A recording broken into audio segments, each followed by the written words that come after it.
Hello दोस्तों, नमस्कार, जोहार आप सभी को। आइए आज हम लोग जानेंगे अनुपात और समानुपात। अनुपात और समानुपात में जो इम्पोर्टेंट बात है वो याद रखने योग्य ये सभी बातें हैं। पॉइंट नंबर 1 कहता है कि संख्याओं या समान प्रकार की दो राशियों के बीच वह संबंध है जो यह दर्शाता है कि एक राशि दूसरी राशि की कितनी गुनी है। इसी को हम लोग अनुपात कहते हैं। इसमें कह रहा है कि दो राशि है, मान लीजिए ये पहला है A, दूसरा है B। तो ये A जो है ये दूसरा का कितना गुना है ये बताता है। दूसरा पॉइंट कहता है कि एक राशि अंश तथा दूसरी हर के रूप में व्यक्त की जाती है। मान लीजिए कि दो राशि है A और B, A और B। तो A बटे B हम लोग लिखते हैं, तो A हमारा अंश हो जाएगा और B हमारा हर हो जाएगा। ये दूसरा पॉइंट कहता है। ऊपर वाले को अंश कहते हैं और नीचे वाले को हर कहते हैं। तीसरा पॉइंट कहता है कि दो सजातीय राशियों A और B के अनुपात को A बटे B के रूप में या A भागा B के रूप में या A अनुपात B से प्रकट करते हैं। ये जो चिन्ह है इसको हम लोग अनुपात कहते हैं। इसी को A बटे B अगर दिया रहे तो भी हम लोग जानेंगे कि अनुपात है। A भागा B है तो भी हम लोग जानेंगे कि ये अनुपात है, या फिर इस तरह का चिन्ह दिया रहेगा तो भी ये अनुपात ही होता है। चौथा पॉइंट है कि A बटे B बराबर A रेशियो B, ये बराबर ये होता है।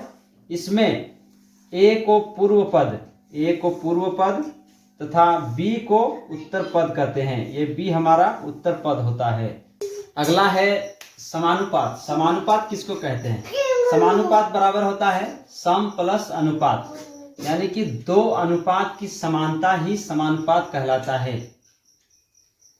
इसका चिन्ह होता है ये 4 बिंदु, यानी कि एक 2 रेशियो इधर और 2 रेशियो इधर, और दोनों आपस में बराबर होता है।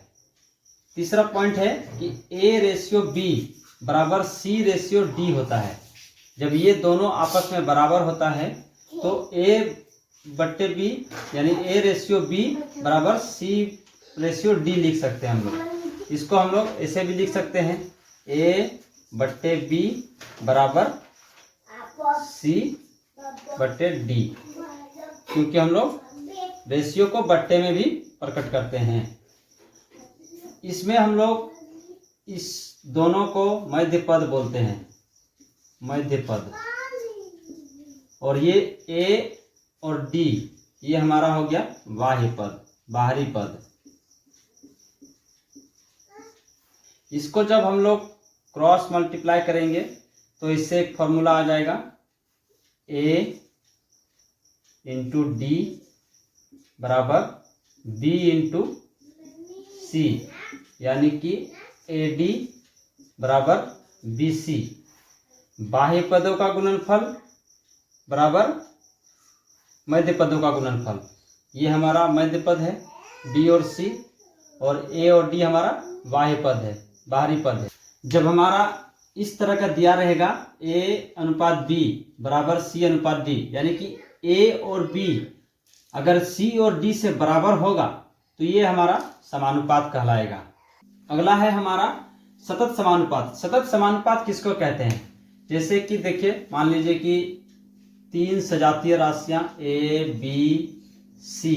इन 3 सजातीय राशियों में से पहली राशि और दूसरी राशि यानी कि A और B तथा दूसरी राशि यानी कि B और तीसरी राशि C, B और C आपस में बराबर हो, ये A अनुपात B और B अनुपात C अगर बराबर होगा तो इसी को हम लोग सतत समानुपात कहते हैं। इसमें मान लीजिए कि 5 भी राशि दिया जा सकता है, A, B, C, D है, E है, तो इसमें हमारा आगे बढ़ जाएगा, बराबर हो जाएगा C अनुपात D बराबर D अनुपात E। ये भी हमारा सतत समानुपाती कहलाएगा। अगर A अनुपात B बराबर B अनुपात C है और ये हमारा अगर सतत समानुपाती है तो इससे हम लोग का फॉर्मूला निकलता है बाह्य पदों का गुणनफल A और C बराबर B इंटू B, मध्य पदों का गुणनफल। ये हम लोग आगे भी चर्चा किए। तो यहाँ AC बराबर B स्क्वायर हो जाएगा। तो B स्क्वायर को जब B निकालेंगे, मान लीजिए कि B निकालना है तो AC ये स्क्वायर हटेगा तो यहाँ पे रूट चढ़ेगा। तो B बराबर अंडर रूट AC होता है, यानी कि मध्य समानुपाती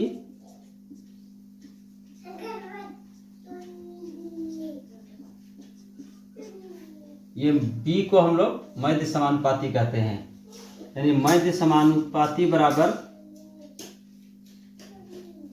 बाह्य पदों का गुणनफल, बाह्य पदों का गुणनफल और इसमें ऊपर अंडर रूट चढ़ जाएगा। ये हमारा फॉर्मूला आता है। आगे हमारा फॉर्मूला होता है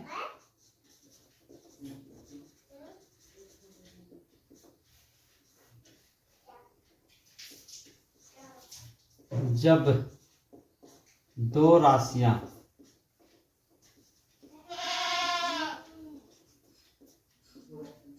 A और B दिया रहे,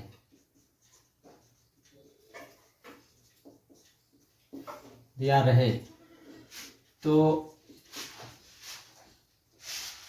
A और B का मध्यानुपाती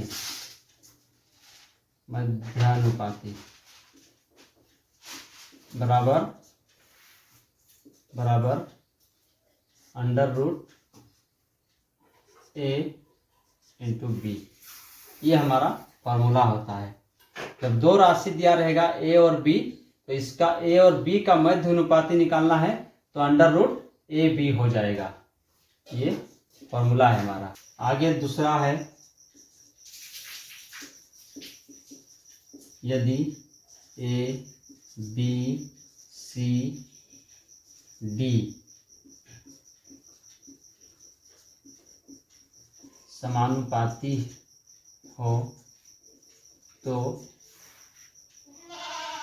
A अनुपात B बराबर C अनुपात D होता है।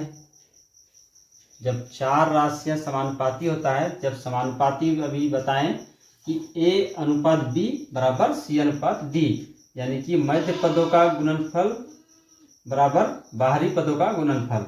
इससे हमारा फॉर्मूला निकलता है A इंटू D, बाहरी पदों का गुणनफल बराबर मध्य पदों का गुणनफल, यानी B इंटू C।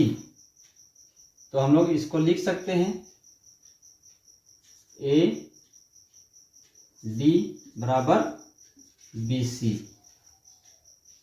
ये हमारा एक फॉर्मूला हो गया। जब यहाँ से हमको A निकालना हो, A बराबर हो जाएगा BC बाय, ये D इधर गुने में है, इधर आएगा तो भागे में चल जाएगा। जब D निकालना हो तो BC यहाँ बट्टे में A हो जाएगा। जब B निकालना हो तो AD बट्टा C हो जाएगा, और जब C निकालना हो तो AD भागा B हो जाएगा। ये हमारा फॉर्मूला है। यानी कि हमारा इस फॉर्मूला से, जैसे इसको बोलते हैं बाहरी पद, इसको बोलते हैं मध्य पद, तो ये पहला पद, दूसरा पद, तीसरा पद, चौथा पद, ये 4 पद दिया हुआ है। 4 पद में से अगर पहला पद हमको निकालना है तो दूसरा पद और तीसरा पद को गुना करके चौथा पद से भागा दे देंगे। चौथा पद निकालना है तो दूसरा पद और तीसरा पद गुने में होगा, भागा में पहला पद आएगा। दूसरा पद निकालना है तो पहला पद गुना चौथा पद भागा तीसरा पद, और तीसरा पद निकालना हो तो पहला पद गुना चौथा पद भागा दूसरा पद। ये फॉर्मूला होता है।